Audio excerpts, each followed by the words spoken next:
move on to my colleague Ina, who's going to give us a bit of a perspective from the partnerships view and see how relevant that is for the region here. Thank you. Thanks, Jan. I will also, I know that I'm really the one standing between you and lunch, so really rush through this and happy to take any questions or anything. But we really wanted to now kind of segue from what Ben was saying about the financing flows to actually say, well, how do we catalyze this? What's needed? And for us, one of the transformational pieces of the SDGs, the partnership one, is essential. It's where we bring all the different actors together in a way that can actually unlock the financing potential for all aspects of the SDGs, but in this particular case, for things like DRR. So the whole financing framework for us is essential. It's, again, going beyond the ODA element that Ben was looking for, that Ben was mentioning earlier, and looking at really all sorts of financing flows that can actually unlock the potential to fund things like DRR work. So, it's really about also accessing partners that we traditionally haven't accessed in the developing world, and actually convincing them that, they're also not only financial, but also generating new revenues that can be done by actually investing into SDGs.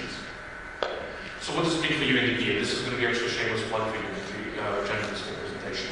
So for us, we looked at this as we were preparing our new strategic plan we started this year, and where we realized that being present in about 170 countries, we operate close to around 3 development settings, including middle-income countries in this region, crisis contexts, and least developed countries.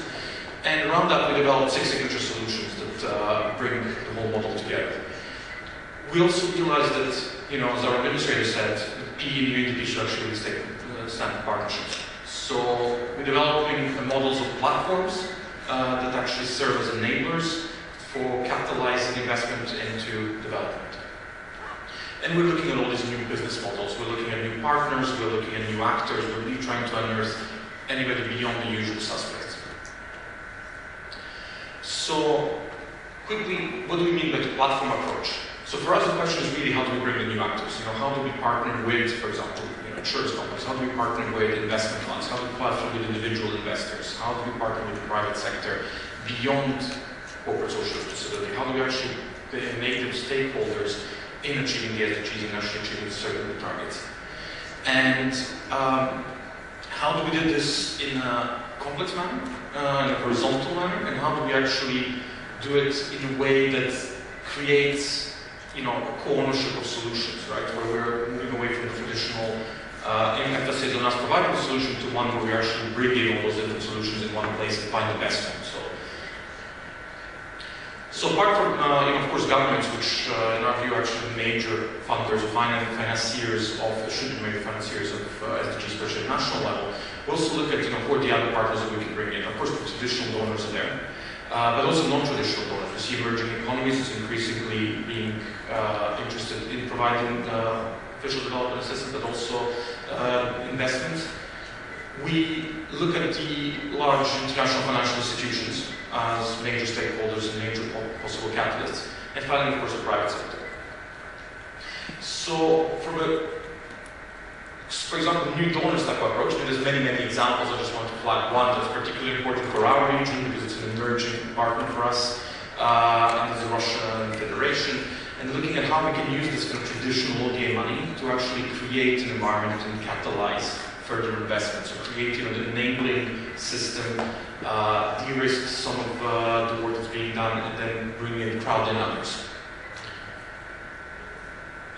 On international financial institutions, these are crucial financiers, as we've seen for the loans, etc., for development. And increasingly, some of them actually have things like disaster risk reduction in their mandates, actually looking at directly funding it. But for others, I think it's more about finding these alignments between the investments and the loans they're providing and what we believe are necessary steps to achieve Sendai, to reduce the risks of disasters. So for UNDP, there are examples of working on this across the region. But in particular, we see our role very much as this tripartite relationship between ourselves and other development actors, the government as those taking the loans, and the DIFIs as providing, and finding that alignment in the middle where we're aligning all these needs between profit, between developmental needs, and the reduction of risk. An example for us is, the many, but one of the examples we like is Ukraine's early recovery program, where not only we helping rebuild by implementing the European investment bank loans, but we're looking at doing that in a kind of build back better and DRR sensitive way. And this was an essential part of all the works in the cooperation done with the bank. So private sector engagement, I think that's a really growth area for us, one that we're still trying to unplug, right? For development actors, usually it's quite problematic. We mainly traditionally deal with the private sector as vendors, people who contract to deliver a service. We're now going into a situation in which we actually need the private sector's knowledge, capacities, but also financing power to really unlock the potential of the SDGs. And the way we're doing this is by really making a business case for it. So our new strategy is really about making markets work for the SDGs. Identifying crucial areas where we believe that there are elements where there's significant profitability in actually investing into SDGs.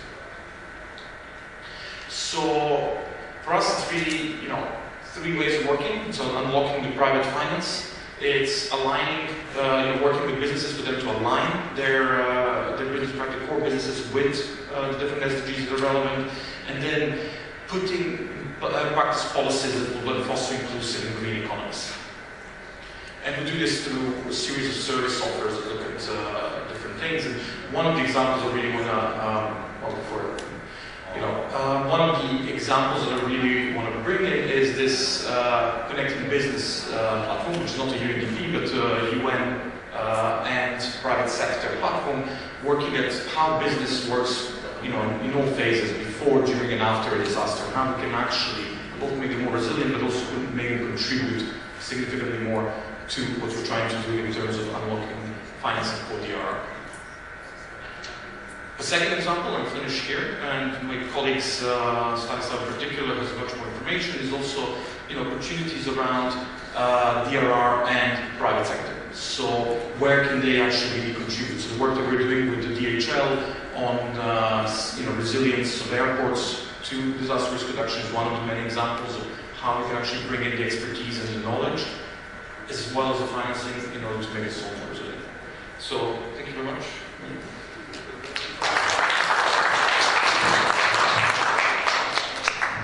Thank you very much for that rapid review of some of the partnerships and some of the ways in which we approach partnerships. And I think maybe I'll just sort of note that it's critical to the SDGs, it's critical to our role really as UNDP. I think it's fundamental to the way we do business and fundamental to that convening role that we have, whether globally, regionally, or indeed at the country level, which is to find the right people to talk about the right things at the right times, which indeed this workshop itself represents. So we do manage to have a few minutes before we go for lunch, about 9 minutes. But I would like to see if there's any questions.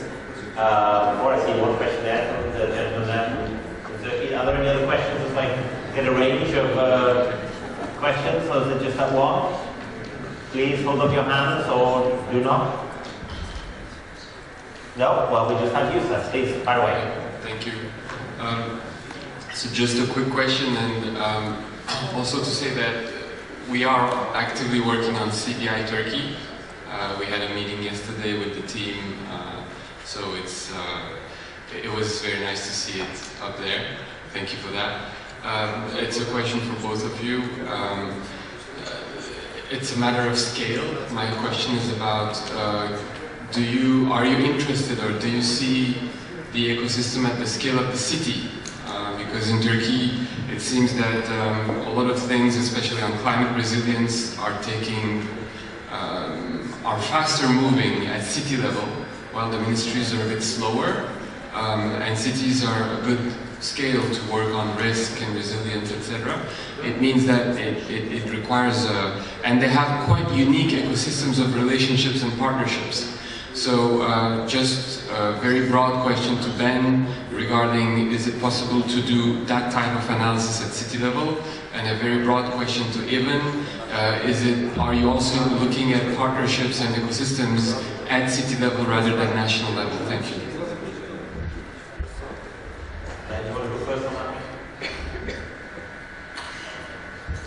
Thank you very much. Excellent question. Indeed, it is possible to do this at the city level. And what you would find is if you define the city as the relevant economic unit and anything outside of the city, in terms of generating funds, be it region, be it the national government or foreign countries as external, you would have huge financial flows coming from outside relative to the size of the city. Maybe if you take a city of the size of Istanbul, it's perhaps not so much the case, but on average, that's what you would find. And indeed, you could replicate this exercise. The question would be, where would you find the data? Because oftentimes these data are not disaggregated sub-nationally within countries, but it could be done. Yes, thanks. Great question. I think actually cities are almost an ideal place to do these things, also in terms of partnerships. But in our thinking around platforms, it can actually be cross and go down to local communities, cities, large cities, regions, etc. So I think the whole model is about that, bringing different actors, and cities might be actually the right size to pilot and do these things much more easily than at the national level, but then at the same time having the right scale to actually understand and to actually have an impact.